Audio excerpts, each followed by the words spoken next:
Hello viewers, welcome to my channel. আজকে আমি চলে যাব হাওড়ার মানিকতলায় শ্যামা সুন্দরী মায়ের কাছে পুজো দিতে এবং অমাবস্যায় যে অন্ধকার আরতি হয় অনেকেই জানান না, তো সেটাই তোমাদের আজকে দেখাবো। তাহলে তোমরা দেখতে থাকো আর সঙ্গে থাকো।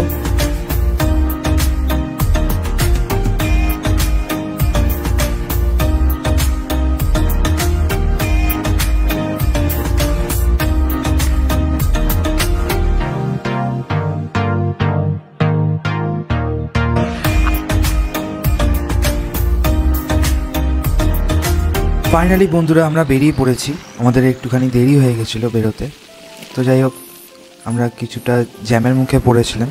তারপর জ্যাম কাটিয়ে আমরা আমাদের গন্তব্যে অর্থাৎ শ্যামা সুন্দরী মায়ের মন্দিরের দিকে রওনা হলাম। এই মন্দিরের লোকেশানটি আমি ডেসক্রিপশানে দিয়ে দেবো, তোমরা অবশ্যই দেখে নিও। তারপরে এই গলির মুখে এসে এই গলির মুখেই আর কি সোজা গিয়ে ওখান দিকে পড়ছে মায়ের মন্দির। মায়ের মন্দিরের সামনে দেখতেই পাচ্ছ প্রচণ্ড লাইন পড়ে গেছে, প্রচুর ভক্ত এসছে মায়ের কাছে পুজো দিতে এবং নিজের মনস্কামনা পূরণের জন্য অনেকেই এসছে।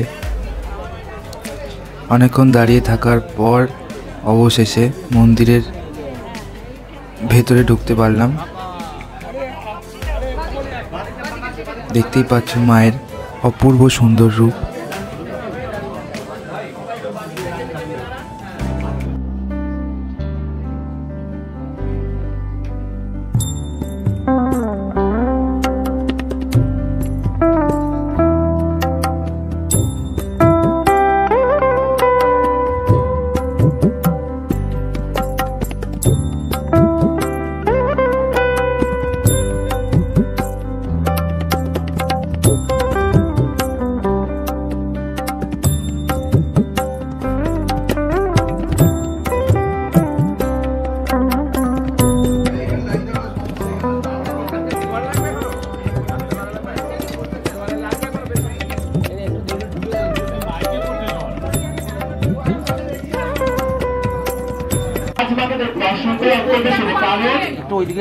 মাকে 28টা শনিবার দর্শন করলে সব রকম দৌড়স কেটে যায়। আর আজ শনিবার এবং অমাবস্যা, তার সাথে জগন্নাথের জন্মদিন। আমাদের মন্দিরের বড় পুজো বলতে গোটে একটা জগন্নাথের একটা মা শ্যামসুন্দর জন্মদিন। অন্ন প্রসাদ বিনামূল্যে দেওয়া হয় মায়ের আদেশে। আর আজ তো অনেক রকম আছে প্রসাদ, পোলাও, আলুর দম, পনির, কত রকম, তাই কেউ জানে না। মাকে দর্শন করে প্রসাদ খেয়ে সবাই যাবে। জয় মা শ্যামসুন্দরী।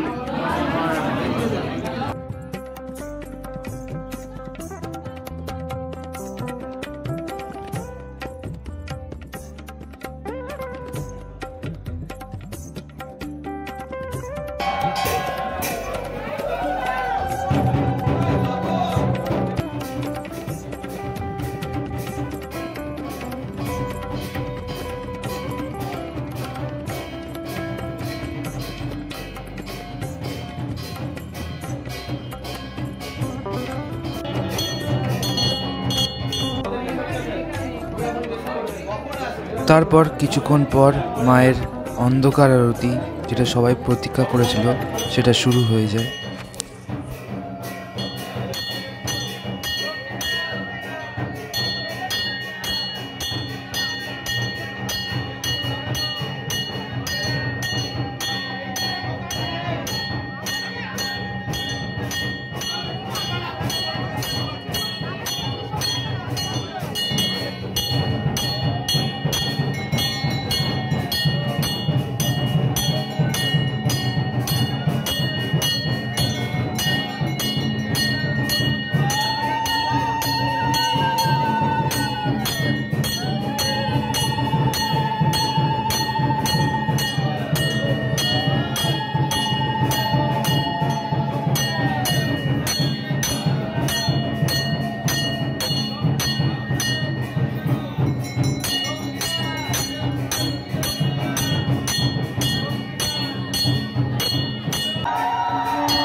পুজোর শেষে ভক্তগণেদের প্রসাদ দেওয়া শুরু হয়।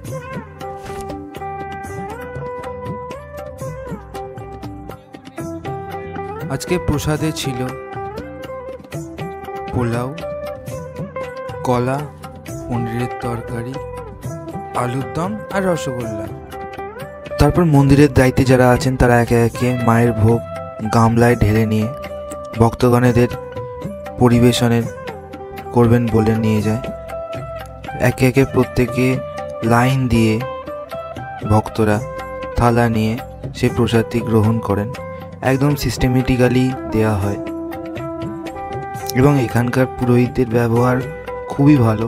প্রত্যেকটা পুরোহিতই এখানে খুবই ভালো এবং প্রত্যেকজন যারা মন্দির কমিটির মুখে আছেন দায়িত্বে প্রত্যেকেরই ব্যবহার খুবই নম্র।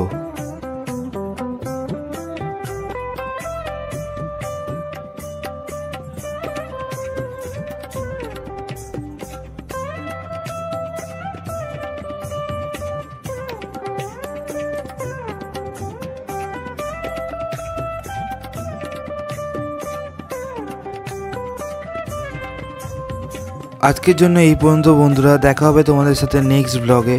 তোমরা অবশ্যই চ্যানেলটা সাবস্ক্রাইব করো এবং ভালো লাগলে অবশ্যই লাইক, শেয়ার আর কমেন্ট করতে ভুলো না। টাটা, বাই বাই, দেখা হবে নেক্সট ব্লগে।